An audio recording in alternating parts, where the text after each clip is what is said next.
नमस्कार, मैं प्रद्युमन जोशीला आज बात करने जा रहे हैं हरियाणा प्रदेश के एक ऐसे विधानसभा क्षेत्र की जिसमें परिसीमन के बाद पूरे हरियाणा प्रदेश की नजरें लगी रही। ये इलाका चौधरी भूपेंद्र सिंह हुड्डा का गढ़ रहा है, कांग्रेस पार्टी का गढ़ रहा है। लेकिन पिछले दो लगातार चुनाव में यहां कांग्रेस के प्रत्याशी चुनाव हार रहे हैं। लगातार दो हार, एक ही प्रत्याशी। पार्टी को भी गंभीरता से मंथन करना पड़ेगा कि आखिर इस इलाके में कौन जीत दर्ज करवा सकता है। और इलाके का नाम जिला सोनीपत, गन्नौर विधानसभा क्षेत्र। गन्नौर विधानसभा क्षेत्र परिसीमन के बाद दो लगातार चुनाव में यहां से कांग्रेस जीती, 2009 और 2014। लेकिन 2019 और 2024 के चुनाव में कांग्रेस यहां हारी। आज के इस वीडियो में मैं आपको बताऊंगा एक ऐसे नेता के बारे में जिनकी रग रग में कांग्रेस बसी है, और भविष्य में कांग्रेस अगर इन नेताजी पर दांव खेल दे तो यहां चुनावी परिणाम बदल सकता है। विस्तार से देखने से पहले आप सभी दर्शकों से यह अनुरोध है कि YouTube पर हमारे चैनल को सब्सक्राइब करें, बेल आइकन घंटी का बटन अवश्य दबाएं, वीडियो को ज्यादा से ज्यादा शेयर करें, वीडियो को हाइप जरूर करें, अपने विचार कमेंट के माध्यम से जरूर रखें। Facebook, Instagram, Twitter, x, threads पर हमें फॉलो और लाइक जरूर करें। जो दर्शक निष्पक्ष, निर्भीक और स्वतंत्र पत्रकारिता में विश्वास रखते हैं वो हमें निरंतर आर्थिक सहयोग जरूर करें। उसके लिए आप हमारे मोबाइल नंबर 94 166 74 472 9416 74472 पर गूगल पे या फोन पे जरूर करें। गन्नौर जो विधानसभा क्षेत्र है सोनीपत जिले में पड़ता है, सोनीपत लोकसभा क्षेत्र में पड़ता है।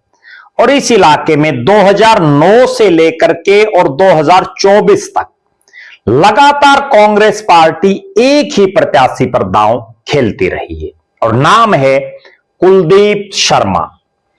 शर्मा जी 2009 और 2014 में तो यहां से चुनाव जीत गई, लेकिन 2019 में जब लोकसभा का चुनाव चौधरी भूपेंद्र सिंह हुड्डा ने लड़ा और उसके बाद इस सोनीपत जिले की राई और गन्नौर दो ही सीटें ऐसी रही जहां बीजेपी जीती, वरना 4 सीटों बड़ौदा, गोहाना, खरखोदा और सोनीपत शहर वहां कांग्रेस जीती। कुलदीप शर्मा चुनाव हारे। 2024 का चुनाव आया, कुलदीप शर्मा एक निर्दलीय प्रत्याशी के मुकाबले बुरी तरह से चुनाव हार गए। लिहाजा दो हार के बाद यह सवाल जरूर उठता है कि इस इलाके में अब कोई नया एक्सपेरिमेंट कांग्रेस को करने की जरूरत है। बहुत नेता इस इलाके में सक्रिय हैं, और जिस ढंग से पिछले कुछ एक दिन से कुलदीप शर्मा की बयानबाजी अपनी लगातार दूसरी विधानसभा की हार के बाद चौधरी भूपेंद्र सिंह हुड्डा का प्रत्यक्ष और अप्रत्यक्ष तौर पर जिस ढंग से वो उनको लेकर के बयानबाजी कर रहे हैं, उसके बाद ऐसा लग रहा है कि इस इलाके में वो नेता जो चौधरी भूपेंद्र सिंह हुड्डा के नजदीकी हैं अब अपनी तैयारी विधानसभा का चुनाव लड़ने के लिए कर रहे हैं। और आज के इस वीडियो में हम जिक्र करेंगे एक ऐसे युवा का, एक ऐसे नेता का जो कांग्रेस के प्रति समर्पित है, और नाम है विजयपाल उर्फ गल्लू रापड़िया। विजयपाल उर्फ गल्लू रापड़िया हल्का गन्नौर में चौधरी भूपेंद्र सिंह हुड्डा और दीपेंद्र सिंह हुड्डा के बड़े नजदीकियों में माने जाते हैं। लगातार कोई भी कार्यक्रम हो उसमें बढ़ चढ़ करके भाग लेते हैं।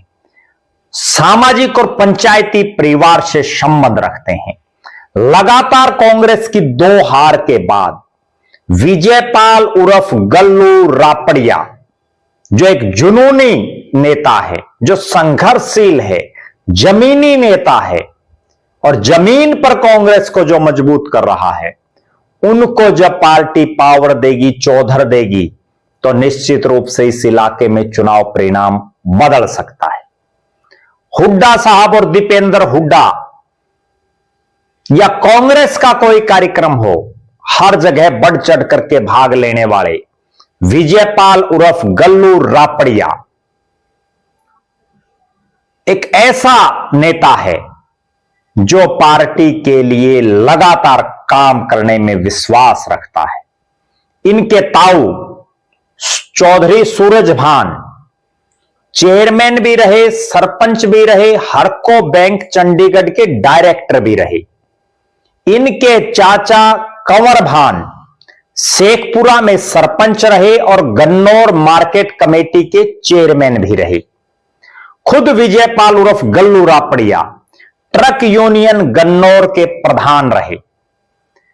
हल्का गन्नौर हो, जिला सोनीपत हो, लोकसभा सोनीपत हो या हरियाणा प्रदेश में जहां भी कोई कांग्रेस पार्टी का कार्यक्रम हो, कोई जलसा, जुलूस, आंदोलन, प्रदर्शन हो, हर जगह हल्के के लोगों को साथ लेकर के बढ़ चढ़ करके उन कार्यक्रमों में हिस्सा ले रहे हैं। और पिछले कई सालों से हल्के में होने वाले कोई सामाजिक कार्यक्रम हो, धार्मिक कार्यक्रम हो, खेलों का कोई कार्यक्रम हो, उनमें भी वो बढ़ चढ़ करके भाग लेते हैं। और हर जगह जा जा करके गांव से लेकर के मोहल्लों और शहर में कांग्रेस पार्टी का प्रचार प्रसार करते हैं। 2024 के विधानसभा चुनाव में भी विजयपाल उर्फ गल्लू रापड़िया को हल्का गन्नौर से कांग्रेस पार्टी की टिकट का प्रबल दावेदार माना जा रहा था। और हर तरफ यह चर्चा थी कि सोनीपत जिले में विशेषकर जो नेता कई कई योजनाओं से चुनाव लड़ रहे हैं, हार रहे हैं या जीत रहे हैं, उनको बदलने की जरूरत है। यहां नए नौजवानों को, नए नेताओं को मौका देने की जरूरत है। और हरियाणा प्रदेश में यह चर्चा है, आज भी है, कि कांग्रेस की हार जो हुई है उसमें एक बहुत बड़ा फैक्टर सोनीपत जिले में पुराने नेताओं पर दांव खेलना रहा है। यही एक कारण है कि अब हरियाणा प्रदेश में यह आवाज ना केवल गन्नौर से उठ रही है, बल्कि हरियाणा के अलग अलग इलाकों में उठ रही है कि नए लोगों को मौका पार्टी को देना चाहिए। चौधरी भूपेंद्र सिंह हुड्डा और दीपेंद्र सिंह हुड्डा के बड़े खासम खास हर कार्यक्रम में बढ़ चढ़ करके भाग लेने वाले विजयपाल उर्फ गल्लू रापड़िया ना केवल पार्टी को गन्नौर विधानसभा क्षेत्र में मजबूत कर रहे हैं, बल्कि सोनीपत जिला, सोनीपत लोकसभा और हरियाणा प्रदेश में घूम घूम करके पार्टी की नीतियों का प्रचार प्रसार कर रहे हैं। राहुल गांधी से लेकर के चौधरी भूपेंद्र सिंह हुड्डा हो, दीपेंद्र सिंह हुड्डा हो या कोई अन्य नेता हो, जो भी उनकी ड्यूटी लगाते हैं, जो भी आदेश ऊपर से पार्टी आला कमान से आता है, उसको बखूबी निभाने का काम करते हैं विजयपाल उर्फ गल्लू रापड़िया। और लगातार 2 हार के बाद कांग्रेस पार्टी भी ये सोचने पर मजबूर हो रही है कि जहां हार रहे हैं इतनी हवा में, उन सीटों पर नए चेहरे जरूर आने चाहिए। और मैं तो एक बड़ी गजब बात अक्सर कहता हूं, और हरियाणा के राजनीतिक गलियारों में भी यह चर्चा है कि जो शख्स 2019 और 2024 में इतनी आंधी 2024 में उसमें कांग्रेस की टिकट पर नहीं जीत पाया हो, वो अगले चुनाव में कैसे जीत पाएगा? यह बहुत बड़ा सवाल है। और इसका जवाब यही है कि कांग्रेस के आला कमान को नए चेहरों पर दांव खेलना होगा। सोनीपत जिले के गन्नौर विधानसभा क्षेत्र में जिस ढंग से विजयपाल उर्फ गल्लू रापड़िया मेहनत कर रहे हैं, जिस हिसाब से विजयपाल उर्फ गल्लू रापड़िया कांग्रेस की मजबूती के लिए दिन रात काम कर रहे हैं, निश्चित रूप से जब पार्टी उन पर दांव खेलेगी, उनको बड़ी जिम्मेदारी देगी, तो ना केवल इस इलाके में कांग्रेस को फायदा होगा, बल्कि आसपास के इलाकों में भी एक माहौल बनेगा कि यह कांग्रेस आम परिवार से आए हुए किसी शख्स को भी टिकट दे सकती है। आप दर्शकों की क्या राय है विजयपाल उर्फ गल्लू रापड़िया के बारे में? क्या मानते हैं आप? जरूर कमेंट करें। आप यह भी कमेंट करें कि जो नेता 2024 की इस आंधी में कांग्रेस की टिकट पर नहीं जीत पाया, क्या वो भविष्य में जीत भी पाएगा कांग्रेस की टिकट पर या किसी अन्य दल की टिकट पर? जरूर कमेंट करें। आप लगातार हमारे साथ बने रहें। हमारे फेसबुक पेज को लाइक और फॉलो करें, यूट्यूब पर चैनल को सब्सक्राइब करें, बेल आइकन घंटी का बटन अवश्य दबाएं, वीडियो को ज्यादा से ज्यादा शेयर करें, वीडियो को हाइप जरूर करें, अपने विचार कमेंट के माध्यम से रखें। जो दर्शक आर्थिक रूप से सक्षम हैं वो हमें निरंतर आर्थिक सहयोग करें। बहुत बहुत धन्यवाद। आपका अपना प्रद्युमन जोशीला।